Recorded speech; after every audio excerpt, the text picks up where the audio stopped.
सातारा जिल्ह्यातील शेंद्रे येथील सौ दीपाली जाधव आणि सचिन जाधव या दाम्पत्याचा मानाचा आंतरराष्ट्रीय सह्याद्री पुरस्कार देऊन सन्मानित करण्यात आले। रविवार दिनांक 23 रोजी ऐतिहासिक जयसिंगपूर शहरात शामराव पाटील सभागृहामध्ये विविध क्षेत्रातील गुणवंतांना विविध पुरस्कार देऊन सन्मानित करण्यात आलं।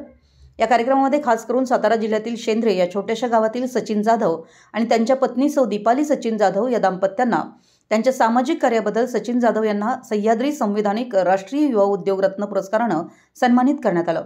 तसेच त्यांच्या पत्नी सौ दीपाली सचिन जाधव यांना ज्ञानज्योती 2025 या पुरस्कारानं आज गौरवण्यात आलं। या पुरस्काराचं अध्यक्षस्थान मनीषा पुणेकर यांनी भूषवलं होतं। तसेच जयसिंगपूर पोलीस स्टेशनचे PSI श्री ठाके, तसेच प्रसिद्ध व्याख्याते तौहीद मुजावर, ज्येष्ठ सिने अभिनेते दगडू माने आणि विविध मान्यवरांच्या उपस्थितीमध्ये पुरस्कार देऊन सन्मानित करण्यात आलं। सौ दीपाली जाधव या शेंद्री या छोट्याशा गावातील जय हिंद अकॅडमी या संस्थेच्या संस्थापक अध्यक्ष असून त्यांचे पती सचिन जाधव हे सुद्धा जय हिंद अकॅडमीच्या माध्यमातून महाराष्ट्र, कर्नाटक राज्यातील कानाकोपऱ्यातून आलेल्या युवक युवतींना देशसेवेचे विविध क्षेत्रातील प्रशिक्षण देऊन अकॅडमी शिक्षणास असणाऱ्या मुलामुलींना नोकरीच्या मोठ्या संधी उपलब्ध करून देऊन त्यांचं जीवन सुखकर करतात। अशा या सातारच्या दाम्पत्यास राष्ट्रीय पुरस्कार मिळाल्यामुळे संपूर्ण सातारा, सोलापूर, कोल्हापूर, सांगली, बेळगाव जिल्ह्यातून त्यांच्यावर अभिनंदनाचा वर्षाव होतोय। मराठी न्यूजसाठी मानकापूरहून बबन जामदार।